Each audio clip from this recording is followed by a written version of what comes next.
ہمارے حضرات اس پر بڑی پیاری گفتگو فرمائی ہے. ہمارے حضرات فرماتے ہیں دیکھو، ایک ہے کہ اللہ تعالیٰ کر سکتے ہیں یا نہیں، اور ایک یہ ہے کہ اللہ تعالیٰ کریں گے یا نہیں. جب ہم کہتے ہیں اللہ تعالیٰ کر سکتے ہیں، اس میں اللہ کی قدرت تام آ گئی ہے، قدرت عام آ گئی ہے. اور جب ہم کہتے ہیں جو غلط کام ہے اللہ کریں گے نہیں، اس کے اندر اللہ کی تنزیہ تام آ گئی ہے. ہمارے موقع میں قدرت عامہ ہے، تنزیہ تامہ ہے. ہمارے موقف میں قدرت عامہ ہے، تنزیہ کا معنی اللہ تعالیٰ نقائص سے پاک ہے، اللہ تعالیٰ ظلم سے پاک ہے، اللہ تعالیٰ صفاحت سے پاک ہے، اللہ تعالیٰ قباحت سے پاک ہے. اسے کہتے ہیں تنزیہ. ہم کہتے ہیں اللہ یہ سارے کام کر سکتے ہیں، قدرت عامہ ہے، اور لیکن یہ کام کریں گے نہیں، تنزیہ تامہ ہے. تو ہمارے موقع میں قدرت عامہ ہے، تنزیہ تامہ ہے. اس لیے ہمارا موقف نہایت مناسب ہے. اور وہ جتنی دلیلیں دیتے ہیں نا، اس کے پر ہمارے حضرات نے جوابات بھی بہت زیادہ عنایت فرمائے ہیں. مثلا وہ کہتے ہیں کہ جب آپ نے یہ کہا کہ اللہ تعالیٰ فرماتے ہیں کہ نیک آدمی کو میں جنت میں بھیجوں گا، لہذا جنت میں بھیجنا واجب ہو گیا. جنت میں بھیجنا، ہمارے حضرات کہتے ہیں وقوع اور ہے، وجوب اور ہے. وقوع اور ہے، وجوب. اللہ فرماتے ہیں میں مومن کو بھیجوں گا جنت میں، کافر کو بھیجوں گا تو مومن کہاں جائے گا؟ جنت میں. کافر کہاں جائے گا؟ وقوع تو ایسے ہی ہے، لیکن یہ وقوع اللہ کے ذمہ واجب نہیں ہے. تو کسی چیز کا وقوع ہونا اور ہے، کسی چیز کا وجوب ہونا. عدم وقوع کو لازم نہیں ہے، اور وقوع یہ وجوب کو لازم نہیں ہے کہ جو چیز واقع ہو وہ واجب بھی ہو. بات سمجھ آ رہی ہے؟ جو چیز واقع ہو وہ واجب بھی ہو. اس لیے ہمارے حضرات کہتے ہیں آپ اس کو اللہ کے ذمہ واجب نہ کرو. ہم کہتے ہیں واجب تو نہیں ہے، ہاں وقوع ہوگا. وقوع اور ہے اور وجوب اور ہے. سمجھیے، میں نے آپ دو باتیں سمجھائی. نمبر ایک، اللہ کی قدرت تامہ ہے اور تنزیہ عامہ ہے. نمبر دو، وجوب اور ہے اور وقوع اور ہے. نمبر تیسری بات سمجھیں، آپ کہتے ہیں اللہ یہ کام کریں گے تو کبھی ہے، اور کبھی کام اللہ سے صادر ہونا محال ہے.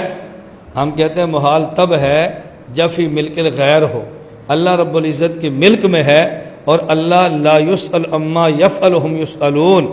یہ قبو اور یہ حسن، یہ مناسب اور یہ مناسب، یہ ان کے لیے جو مکلف ہیں. اللہ تعالیٰ مکلف نہیں ہے اور سب خدا کی ملکیت ہے، اس لیے اللہ مکلف بھی نہیں اور اپنی ملکیت میں تصرف کرتے ہیں. اس کو قبح نہیں کہتے، اس کو حسن کہتے ہیں. اس کو قبح نہیں کہتے، اس کو یہ قبح شیء نہیں ہے، حسن شیء ہے. اور اگر ہم تمہاری بات مان بھی لیں کہ اگر یہ فعل اللہ کی طرف سے صادر ہو تو قبح لازم آئے گا. ہم کہتے ہیں صادر ہو تو تب لازم آئے گا نا، صادر ہو تو تب لازم آئے گا. ہم نے قدرت مان لی ہے اور صدور کا امتناع مانا ہے. اب یہ امتناع صدور کیوں ہے، یہ محال کیوں ہے؟ اس کی دو وجہ ہو سکتی ہیں. ایک وجہ تو یہ ہے وہاں صدور کا باعث نہیں، اور دوسری وجہ ہو سکتی ہے وہاں کوئی صدور سے معنی موجود ہے. سمجھ آ گئی؟ صدور کا باعث نہیں اور یا صدور سے کوئی معنی موجود ہے. صدور سے معنی کیا موجود ہے؟ اللہ کا وعدہ. اللہ کا وعدہ ہے کہ مومن کو کہاں بھیجیں گے؟ جنت میں. لیکن نہ بھیجنا چاہے تو بھی قادر ہیں، لیکن ایسا ہوگا نہیں کہ نہ بھیجے. اللہ تعالیٰ کافر کو کہاں بھیجیں گے؟ جہنم میں. لیکن جہنم میں بھیجنے کے پابند اللہ نہیں. اب یہ جو کافر کے بارے میں ہے کہ جہنم میں جائے گا، یہ قدرت ہے، لیکن کافر کا جہنم میں جانا ممتنع ہے شرعاً. یہ کیوں ممتنع ہے؟ کیونکہ اللہ نے خبر دی ہے، اور یہ خبر ایسی چیز ہے جو مانع عن الصدور ہے. خبر ایسی جو مانع عن الصدور ہے. اب بات سمجھ آ رہی ہے؟ تو کبھی صدور سے کوئی چیز مانع ہوگی اور کبھی صدور کا کوئی باعث نہیں ہوگا. اس لیے ہم کہتے ہیں کہ اللہ تعالیٰ سے کہ چیز قدرت میں ضرور شامل ہے، اور جن کو آپ قبح کہتے ہیں وہ قبح نہیں. اس کی وجہ اللہ کے ملک میں تصرف ہے اور اللہ کسی چیز کے مکلف نہیں. اور اگر اس فعل کی نسبت اللہ کی طرف قبح مان بھی نہیں جائے، لیکن ہم کہتے ہیں قبح تب ہوگا جب اس فعل کا صدور ہو، اور اللہ سے قبح کا صدور ممتنع ہے عقلاً اور شرعاً، اور اشاعرہ کے ہاں صرف شرعاً. اس کی وجہ اس لیے کہ وہاں صدور کیوں نہیں ہوگا؟ یا صدور کا باعث نہیں ہے، اور یا صدور سے معنی وہاں پہ موجود ہوگا. یہ بات سمجھ آ گئی؟ تو میں نے اس پوری گفتگو خلاصے میں چیزیں تو بہت ساری ہیں، میں نے صرف 3 چیزیں بنیادی بیان کی ہیں۔ اہل السنت کے مذہب میں تنزیہ عام ہے اور قدرت تام ہے۔ نمبر 2، اب دیکھیں نا، پھر اس کو سمجھیں۔ اشاعرہ کہتے ہیں کہ اللہ تعالیٰ ان چیزوں پر قادر ہی نہیں، لہذا کرے گی بھی نہیں۔ اب اس میں قدرت آپ نے نہیں مانی، تنزیہ مان لی ہے۔ سمجھ آ گئی؟ اللہ نے فرمایا کہ مومن جنت میں جائے گا، وہ کہتے ہیں ضرور جائے گا۔ اللہ اس کے خلاف کرنے پر قادر نہیں، کیوں؟ اللہ اگر مومن کو جہنم میں بھیج دیں، یہ نقص ہے، یہ عجز ہے، اللہ جنت میں کیوں نہیں بھیج رہے؟ نقص ہے اللہ کا، خلاف عدل ہے۔ ہم کہتے ہیں جب آپ نے یہ کہا کہ مومن جنت میں نہیں جائے گا ابداً اور کافر جنت میں نہیں جائے گا کبھی بھی، اس کے خلاف کرنے پر ہم قادر نہیں مانتے، تو آپ نے قدرت کی نفی کر دی نا، اور تنزیہ آپ نے مان لی کہ اللہ نقص سے پاک ہے۔ اور جو ہمارا موقف ہے اس میں قدرت بھی تام ہے، تنزیہ بھی تام ہے۔ تمہارے موقف میں قدرت تام نہیں ہے، تنزیہ تام ہے۔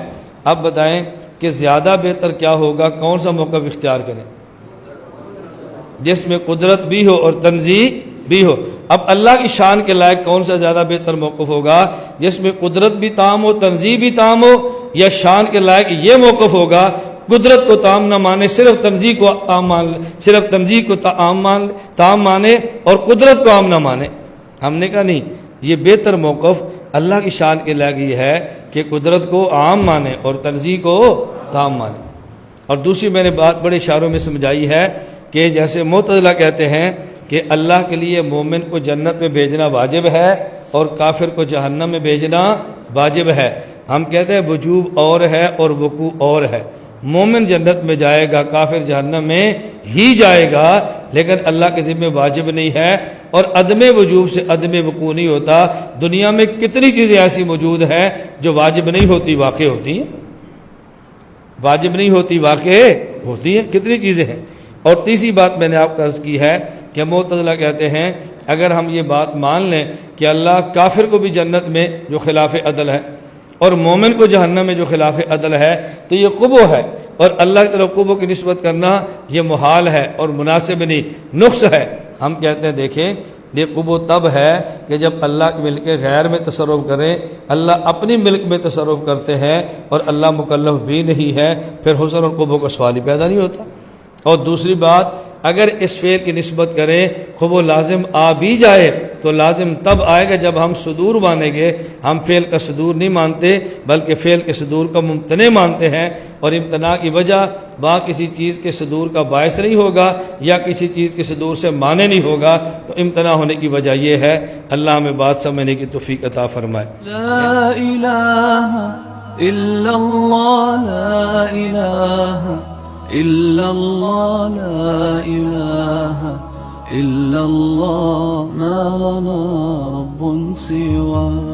لا الہ الا اللہ، لا الہ